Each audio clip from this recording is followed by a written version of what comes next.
This is commentary on lesson 127 in the workbook for A Course in Miracles. There is no love but God's.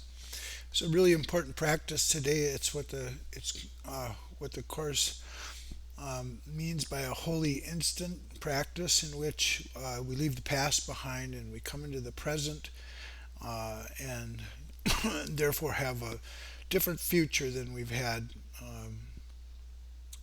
in the past. So today's lesson is about coming into the present and letting go of our past ideas about what we thought love was, in our thinking of love as in special places or in special people, that it's in some places more and in some places less, that it has different kinds, and letting go of those ideas and coming in the present.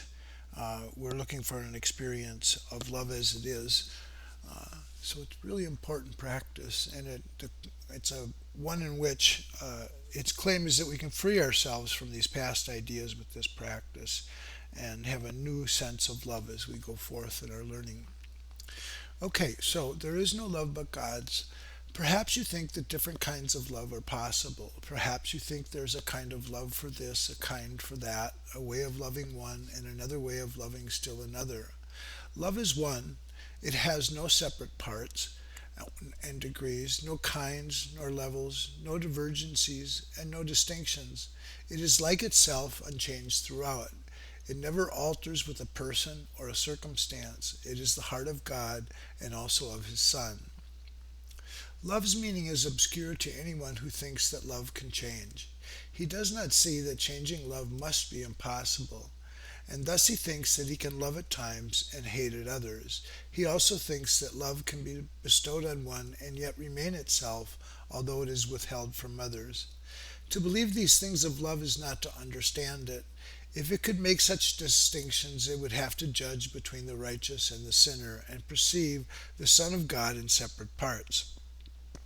Love cannot judge. As it is one itself, it looks on all as one.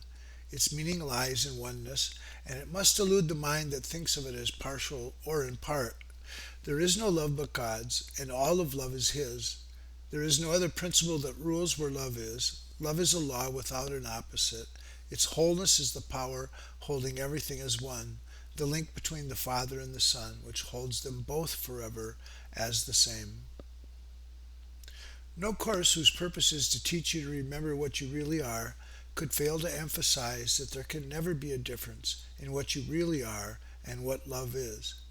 Love's meaning is your own and shared by God Himself, for what you are is what He is. There is no love but His, and what He is everything there is. There is no limit placed upon Himself, and so you are an unlimited as well. No law the world obeys can help you grasp love's meaning. What the world believes was made to hide love's meaning and keep it dark and secret. There is not one principle the world upholds but violates the truth of what love is and what you are as well. Seek not within the world to find yourself. Love is not found in darkness and in death, yet it is perfectly apparent to the eyes that see and hear love's voice. Today we practice making free your mind of all the laws you think you must obey, of all the limits under which you live, and all the changes that you think are part of human destiny. Today we take the largest single step this course requests in your advance towards its established goal. And if you achieve the faintest glimmering of what love means today, you have advanced in distance without measure and in time beyond the count of years to your own release. Let us together then be glad to give some time to God today and understand there is no better use for time than this. For 15 minutes twice today, escape from every law in which you now believe. Open your mind and rest. The world that seems to hold you prisoner can be escaped by anyone who does not hold it dear. Withdraw all value placed upon its meager offerings and senseless gifts, and let the gift of God replace them all. Call to your Father, certain that His voice will answer. He Himself has promised this, and He Himself will place a spark of truth within your mind wherever you give up a false belief, a dark illusion of your own reality of what love means. He will shine through your idle thoughts today and help you understand the truth of love. In loving gentleness he will abide with you as you allow his voice to teach love's meaning to your clean and open mind, and he will bless the lesson with his love. Today the legion of the future years of waiting for salvation disappears before the timelessness of what you learn. Let us give thanks today that we are spared a future like the past. Today we leave the past behind us, never more to be remembered, and we raise our eyes upon a different present, where a future dawns unlike the past in every attribute. The world in infancy is newly born, and we will watch it grow in health and strength, to shed its blessing upon all who come to learn to cast aside the world they thought was made in hate, to be love's enemy. Now are they all free along with us. Now are they all brothers in God's love.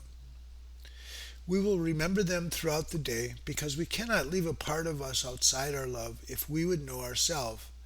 At least 3 times an hour, think of one who makes the journey with you, and who came to learn what you must learn. And as he comes to mind, give him this message from yourself. I bless you, brother, with the love of God, which I would share with you, for I would learn the joyous lesson that there is no love but God's, and yours, and mine, and everyone's. Okay, that's it for today. Thank you.